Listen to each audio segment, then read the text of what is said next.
All right, man. Excuse me. Meek Mill is getting sued for $300,000 with Dream Chaser Records and Atlantic Records for stealing bars. Let's talk about it. Hit that subscribe button, bell icon button, share the video. Check out Music Entertainment playlist for more videos like this. And yes, Meek has stolen bars. He accused Drake of having ghostwriters and stealing the whole song from Quentin Miller. Beat up Quentin Miller for not, revealing that Drake stole, 100 bands from him. Quentin Miller left the rap game after all that happened, but it ain't no secret that Meek used ghostwriters. I mean, AR Ab helped write some of his stuff. I believe Benny Siegel helped him pen of disc to Benny Siegel. And what's so bad about it with Meek is Meek grew up a battle rapper in the streets. That's let you know, battle rapping and going bar for bar with somebody in the streets is different from writing a song. You can be a lyricist and still need help with a songwriter. And people say, well, I mean, that's kind of, that ain't right. And to most people, it may not be right, but lyricists and songwriters are two different things. You could be a great songwriter, but don't have lyrical skills. Like you can go off the top or freestyle, go bar for bar, but you good at writing songs and just plugging lines in. It's kind of like R&B.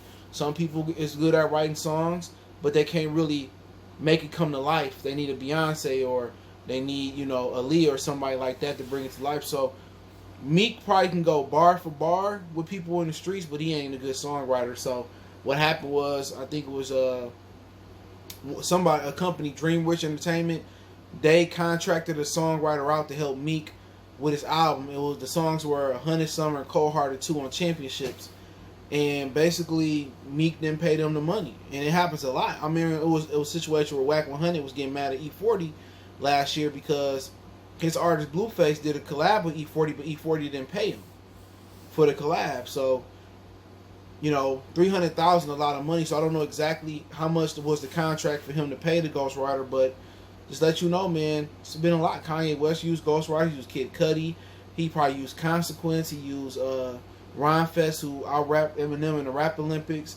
I mean, it's a lot of them. Drake, Lil Wayne used Gilly the Kid. That's how he went from wobbly, drop it like it's hot. So what's so funny about it is Meek was pressing Drake about using ghostwriters, but he'd been using them. You know what I'm saying? I think the game was telling the story about how he got mad at Benny Siegel for helping, write Meek Mill a diss track. And Meek Mill is terrible at diss tracks. I didn't know he dropped the Tekashi 9-6 diss track, and it was terrible, man. So I like his albums, but a lot of these dudes can't be MCs, man. They can't be in there with Kiss, Big, Pac, L, Pun, Big Daddy Kane, Rakim. I mean, you can keep going on and on. Jay-Z. A lot of these dudes need lyrical help to stay relevant. And he ain't the only one. 50 Cent took some bars from Lloyd Banks. Young Buck said he wrote Too Rich for 50 and didn't credit him. I mean, you can just keep going on and on. You know what I'm saying? Just because you're a ghostwriter, people be like, if he can ghostwrite that good, why he can't put himself on? The hierarchy of the music industry don't work that way. They deem who they want to be hot and who they don't want to be hot. They do. So if you wanted the chosen few, a record label would do anything to make a Pacific artist hot.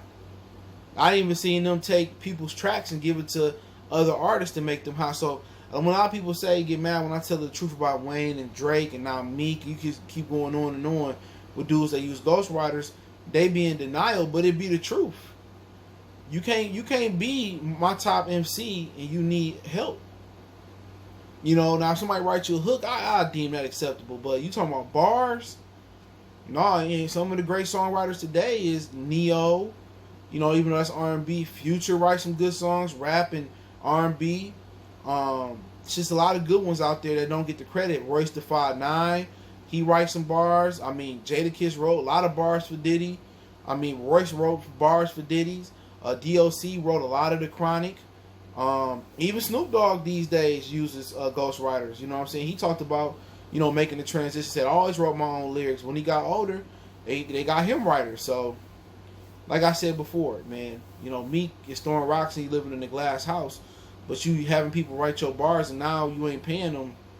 But you can just look at the album and you can see who used ghostwriters. You see the writing credits and stuff of that nature. But the guy's suing, or the company is suing for $300,000 because Meek hasn't credited the dude or paid him for his work on the songs 100 Summers and Cold Hearted too. Them the two of the songs I don't even like on the album, no way. So, hey, it is what it is. Let me know what you think about the story. Don't forget me on Facebook, Instagram, Twitter.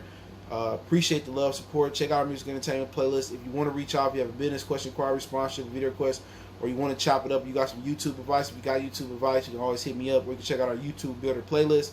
But Twitter's the fastest way. Then Instagram and Facebook. All those links in the description. Also, check out our YouTube group. Check that out. That link's in the description. Want to make a donation? If you haven't subscribed, thumbs up and commented. Sharing the video is the next best thing to do. And also, Cash App, PayPal in the description. One time for the one time we gone.